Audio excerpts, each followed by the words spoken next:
이제 가장 중요한 이제 경력 확인서 작성 방법이라고 말할 수 있겠습니다.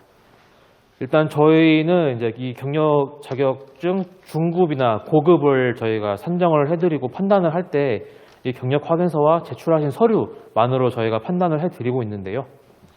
일단 경력 확인서에 일단은 이 인적사항, 당연히 성명과 생년월일, 이메일 주소, 전화번호, 휴대전화번호, 그 다음에 주소를 기재하도록 되어 있습니다.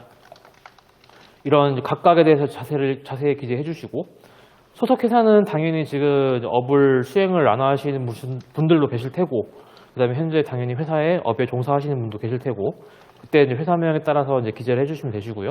대표자 성함, 그 다음에 사업자 등록번호, 그 다음에 회사 주소, 그 다음에 회사에 대한 업종, 그 다음에 그 회사 입사일, 퇴사일, 전화번호를 기재해 주시면 되십니다.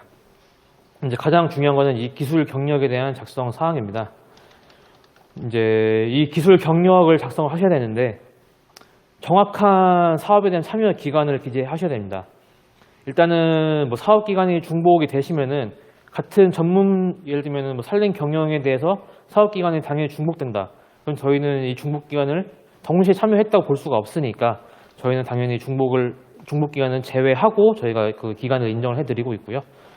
일단은 참여 기간은 이제 그렇게 작성을 해주시면 되시고, 반드시 이제 그 사업이나 용역에 대한 그 사업 기간이 아니고 본인이 그 사업에 직접 참여하신 기간을 작성을 해 주셔야 되십니다.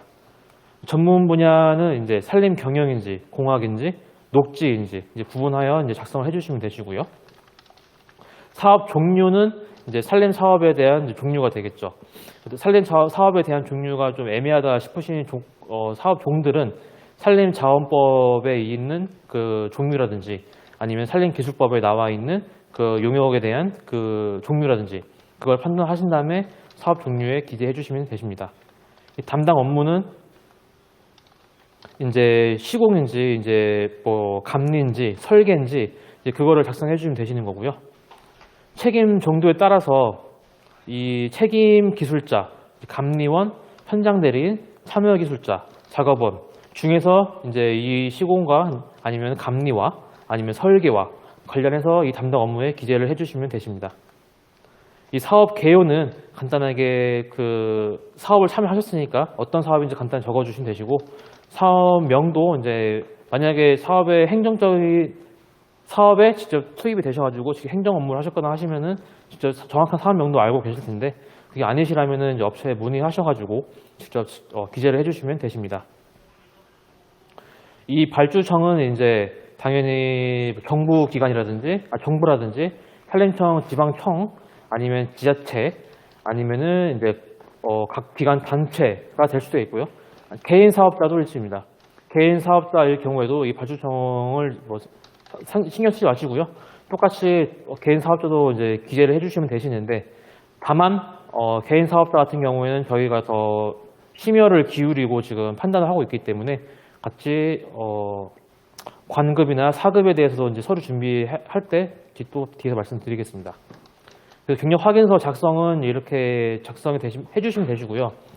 만약에 사업 기간이 나는 내가 참여한 사업 기간이 많다라고 하시면은 지금 이 한 페이지 서식에는 이제 이게 산림기술법 시행규칙 결제 제14호 서식인데 이 서식에 이제 다 한 페이지에 담을 수가 없다 하시면은 이 기술 경력에 대한 부분만 뒤에 보시면은 이제 별도로 별지를 첨부할 수 있으니까 이 부분만 작성하셔가지고 작성을 해 주시되, 다만 이 앞페이지 이 갑지와 뒤에 별지를 작성하시는 을지가 대해서는 이제 각각에 대한 중간에 이제 날인을 해주시면 되십니다.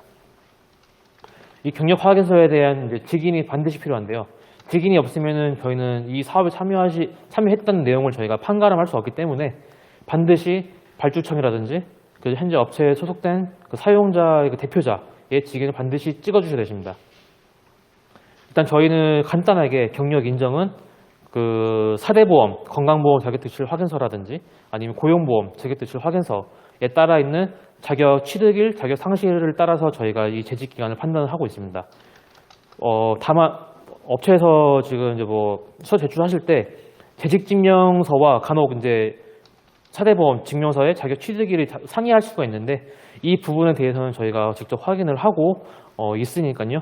일단은 업체에서 사례보험 신고는 당연히 의무지만은 업체에서 뭐 하루 이틀 차이 아니면 뭐 한 달 차이 정도로 이제 신고를 늦게 하시는 경우가 간혹 있다 보니까 그 부분들은 저희가 감안을 하고 재직지명서도 있고 경력지명서도 있기 때문에 저희가 그걸 판단을 하고 저희가 인정을 해드리고 있습니다. 사업 기간은 아까 말씀드린 대로 뭐 종목이 예를 들면은 여기 보신 바와 같이 1990년 3월 1일부터 5월 15일까지 참여를 했고 여기 또 보면 4월 30일 1990년 4월 30일부터 90년 7월 10일까지 했으면은 어떻게 보면 한 달에 대한 이제 사업의 참여 기간이 중복되지 않습니까? 이 중복되는 부분에 대해서 아까 말씀드린 것 같이 타 분야는 상관없을 수 있겠지만은 같은 전문 분야일 경우에는 저희가 이 사업 기간 중복을 안 된다는 점 제가 말씀드리고 있습니다. 만약에 이제 경력 확인서를 받아오셔야 되는데 업을 참여하신 A 업체, B 업체, C 업체 나는 이렇게 세 군데에서 일을 해왔다 라고 하시면은 해오고 있고 그 다음에 현재는 C 업체에서 근무를 하고 있고 A 업체, B 업체에 대해서 이 경력 확인서를 작성하셔야 되는데 발주처 직인을 직접 받아오시면 저희가 상관은 없는데 만약에 발주처가 원래 제주도에 있다거나 울릉도 아니면 저기 민북 지역에 있다거나 정말 직접 가기 힘든 곳에 있다고 해서 나는 도저히 경력 확인서에 대해 발주처 직인을 받아올 수가 없다라고 하시는 분들은 간혹 그런 분들 계십니다. 당연히 오셔야 되는 게 원칙인데 만약 그게 불가능하실 수도 있습니다. 근데 저희는 최대한 감안을 해 드리려고 이제 노력을 하고 있는데 다만 준비를 해 두셔야 되는 게 만약에 전 회사에서 이 발주청에 대한 직인을 받아 놓으신 분께 있거나 아니면은 전 회사 경력 확인서 작성하심에 있어서 이 사용자나 그 대표자가 직인을 찍어 주셨어요.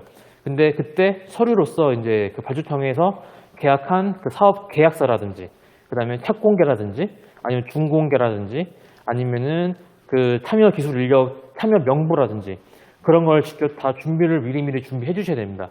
그렇기 때문에 만약에 현재 뭐 평생 직장이 있을 수도 있겠지만 평생 직장이 없다고 한 전제 하에 만약에 업체를 옮기신다 이직을 하시게 되시면은 그때마다 미리 경력 확인서에 대해서 이런 서류들이 미비될 수 있기 때문에 미리미리 좀 준비해 주시면은 향후 이제 경력 신고가 활성화되고 할 때 경력 관리에 이력 관리에 좀 더 많이 유리하시고 다른 민원인들보다 신속하게 그 민원 서비스가 처리될 거라고 이제 보고 있습니다. 이제 경력 확인 시에 이제 필수 제출 서류입니다. 이 기술 중급과 이제 기술 고급 신청 시가 가장 경력 확인이 필수 서류가 당연히 필요하겠고요. 이 경력 확인서 외에 필수 서류로서 이제 아래와 같습니다. 일단은 아까 사업 책임 정도에 따라서 증빙 서류가 제출이 반드시 필요하고요. 당연히 이 서류가 미제출됐을 때에는 이 경력 일수가 당연히 100% 인정이 불가하고요. 만약에 나는 이 사업을 참여만 했다라고 하시는 분들은 이제 뭐 50% 인정되시는 분들도 있고 한데 이런 부분은 또 자세하게 또 안내해 드리도록 하겠습니다. 일단 경력 확인서의 필수 제출 서류로서는 이제 아까 미리미리 준비해 놓으라고 하신 게 그 계약서에 대한 사본, 만약에 사업이 변경되셨더라면 변경 계약서 사본이 필요하실 거고 만약에 원도급이 아니고 하도급이시다라고 하시면은 이제 하도급 계약서 사본이 필요하시고요. 그 다음에 하도급 계약서 다만 이제 하도급 계약서는 이제 한 번 더 이제 하청을 또 받으신 거기 때문에 세금 계산서라든지 공사 대금이 지급에 대한 확인서가 필요하십니다. 책임 정도에 따라서 이제 아래 항목 중 이제 제출 가능한 서류를 이제 필요로 하고 있는데요. 현장 대리는 이제 현장 대리인 선임계를 아마 이제 착수하시거나 하실 때 서류 제출하실 거예요. 이 서류를 미리미리 복사를 해서 준비해 주시면 되시고요. 그 다음에 책임 기술자나 참여 기술자 하시면은 똑같이 입찰을 하시거나 이제 사업하실 때 참여 기술자 명부를 발주처에 제출하실 텐데 발주처에 확인을 받으실 때 제출하신 참여 기술자 명부를 준비해 주시면 되십니다. 그 다음에 감리원 분들은 이제 감리 보고서, 그 다음에 작업원 분들은 작업원 명부를 준비해 주시면 되시고요. 이에 따라 저희가 확인할 수 있는 서류로서는 착공계, 그 다음에 준공계, 그 다음에 준공검사서 등 각종 사업을 증명할 수 있는 서류가 되겠습니다. 여기서 하나 궁금하신 게 있는데, 뭐 예전에 초급을 받으셨는데, 아니면은 예전에 중급 받으셨다. 예전에는 이런 서류들이 필요 없는데 왜 지금에서 이런 서류를 달라고 하냐라고 하시는 분들 많은데, 저희가 이제 경력 증명서를 발급을 해드리고 있고 다시 한번 지금 이제 미납 수수료 관련된 부분도 있고 해서 저희가 다시 한번 전반적으로 지금 자격증 발급 상황에 대해서 좀 점검을 하고 있습니다. 그러다 보니까 이게 참여 기간이 제대로 기재가 안 되신 분들도 있고 사업 참여가 발주청에 직인이 찍혀 있음에도 불구하고 발주청에서는 잘 모른다는 분들도 계시고 이 확인하는 그 부분에 대해서 크로스 체킹이 잘 안 되고 있습니다. 그런 부분들도 있고 해서 이 산림기술자 자격증이 과연 신뢰를 가질 수 있냐의 문제가 발생할 수 있기 때문에 지금 저희가 이렇게 철저하게 지금 기술 경력에 대한 증빙 서류를 받고 있으니까 이 점 양해해 주시고요. 만약에 아까 말씀드린 대로 산림기술 정보 체계가 구축이 된다면은 이러한 서류들도 별도로 방문이나 우표 제출 없이 그 전산 온라인으로 다 그 신청이 가능하시기 때문에 아까 말씀드린 바와 같이 미리미리 서류를 준비해 주시면은 발급받으실 때 원활하게 발급받으실 수 있으실 것 같습니다. 산림기술자 여러분들의 이제 행정처분하고 이제 벌점 관리와 관련된 게 있습니다. 산림기술자 행정처분 처리 절차인데요. 산림기술자에 대한 자격 취소와 자격 정지 처분은 현재 지방산림청장이 하고 있습니다. 이 행정처분을 받았다고 통보는 이제 지방산림청에서 저희 기술인회로 지금 회신을 저희가 받고 있고요. 이거를 이제 현재 산림기술 정보 체계 및 등재하고 이제 공고를 해야 되는데 잘 아시다시피 지금 산림기술 정보 체계 구축이 되어 있지 않아서 현재 업체에서 소속되어서 일을 하고 계신 분은 잘 아시겠지만은 산림사업 법인관리 시스템이라고 있습니다. 현재 그 법인관리 시스템에 지금 공고가 되고 있습니다. 그 다음에 이제 행정처분을 받으신 분들은 자연스럽게 자격증을 기술인회에 반납을 해 주셔야 되십니다. 이 행정처분을 이제 받으신 분들에 대한 사항들인데요. 행정처분을 받은 산림기술자분들은 이제 기술인회로 자격증을 반납을 해 주셔야 되시고 자격 취소가 되셨으면은 3년 이내 동일한 기술 자격은 취득이 불가하십니다. 그리고 자격이 정지되신 분들은 이 배치 기준에 해당되는 산림기술 인력에서 이제 제외되고 있습니다. 산림기술자 벌점 부과 처리 절차입니다.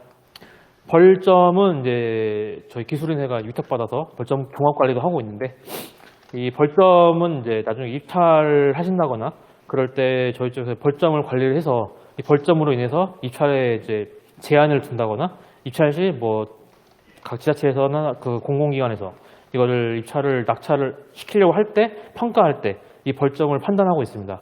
그래서 산림기술자나 이 업체 대표자분들은 이제 산림기술자분들이 이제 벌점 부과가 안 되도록 이제 당연히 준수를 하셔야겠지만 일단 벌점 부과는 산림청장, 그다음에 지방자치단체장, 그다음에 각 발주청장에서 벌점 부과하고 있습니다. 벌점 부과 통보 역시 행정통보와 마찬가지로 회신을 기술인회로 하고 있고요. 이 역시 산림기술 정보 체계에 이제 공고를 하도록 되어 있습니다. 현재 건설 분야 같은 경우는 이 산림기술자 행정처분과 산림기술자 벌점 부과는 이제 키스콘이라고 해서 이제 건설 종합관리 시스템이 있는데 이 산림기술 정보 체계도 키스콘과 비슷하게 이제 구축이 될 거라고 보고 있습니다. 그다음에 이제 이 벌점 부과는 이제 부실 출장에 대한 벌점 부과인데요. 대상자는 산림기술 용역업자, 산림사업 시행업자, 그 산림기술 용역업과 산림사업 시행업에 고용된 산림기술자 여러분들이 되겠습니다. 이 산림기술자 명의 대여 금지된 사항입니다. 이 산림기술자는 이제 당연히 명의 대여를 금지가 돼야 될 테고요. 현재 작년도에는 저희가 조사 사항이 좀 없었고 이제 법에만 좀 명시가 되어 있었습니다. 이제 올해는 이제 정식적으로 저희가 법에 명시된 바와 같이 된 것도 있고 산림청과에 지금 협의도 된 바가 있어가지고 지금 산림기술자 명의 대여 조사 사항에 관련해서 업체 현장 실사와 지금 저희가 지금 올해 금년도 빠르면 4월 내에 실사 수립을 할 계획이고요. 현장 실사 시 아마 산림청 또는 지방산림청과 같이 합동조사서 나갈 예정입니다. 이에 따라서 지금 현재 뭐 건설도 그렇고 건설 쪽에 뭐 토목이라든지 뭐 건축이라든지 아니면 조경이라든지 아니면 여타 뭐 전기라든지 당연히 지금 불법 대여가 만연하게 지금 일어나고 있고 뭐 산림기술 이런 불법 대여들로 인해서 확인 안 된다고 해서 업체 등록 시에 이제 뭐 중복 취업이 되어 있거나 이런 상황들 저희가 지금 확인이 되고 있습니다. 그래서 지금 이거를 명의 대여를 절대로 하지 마셔야 되시고요. 빠르면은 4월 달부터 해가지고 저희가 실사 수립 빨리 수립이 될 예정이기 때문에 명의 대여가 되지 않고 업체에 중복 취업이 되어 있지 않도록 미리미리 준비해 주신 다음에 이러한 사항에 따라서 법적인 처벌을 받지 않도록 준비해 주시면 되실 것 같습니다. 일단 산림기술자 같은 경우는 이제 법에 나와 있는 거를 제가 말씀을 드리겠습니다. 자기의 성명을 사용해서 다른 사람에게 산림기술 용역업 또는 산림사업 시행업을 수행하게 하거나 산림기술자 자격증을 빌려주어서 당연히 안 되겠고요. 누구든지 이 다른 사람의 명의를 사용하거나 다른 사람의 산림기술자 자격증을 빌려서 이런 산림기술 용역업 또는 산림사업 시행업을 수행해서는 안 됩니다. 그리고 당연히 누구든지 이 금지된 행위를 알선해서도 안 될 테고요. 이 산림기술자는 용역업, 시행업 등 이 산림기술자 자격을 필요로 하는 2개의 업체 이상에 중복해서 취업해서는 안 될 것입니다. 한번 제가 누차 강조드리겠지만은 현재까지 지자체에서 뭐 의무적이라거나 아니면은 뭐 상반기, 하반기 나눠서 이 산림기술자에 대한 그 업체 현장 실사가 있었을 텐데 뭐 형식적인 것도 있겠지. 당연히 법에 나와 있고 당연히 불법을 근절시켜야 되기 때문에 당연히 해왔던 걸로 알고 있는데 지금은 그런 게 아니라 산림기술자 여러분들의 이런 행태들로 인해서 산림기술 시장이 이제 혼란스럽게 되지 않기 위해서 저희 기술인에도 이제 많이 협조를 해드리고자 이렇게 하는 거기 때문에 아까 말씀드린 바와 같이 현장 실사를 통해서 이 명의대여 금지라든지 중복 취업의 여부가 걸리지 않도록 미리미리 준비를 해주셨으면 감사하겠습니다.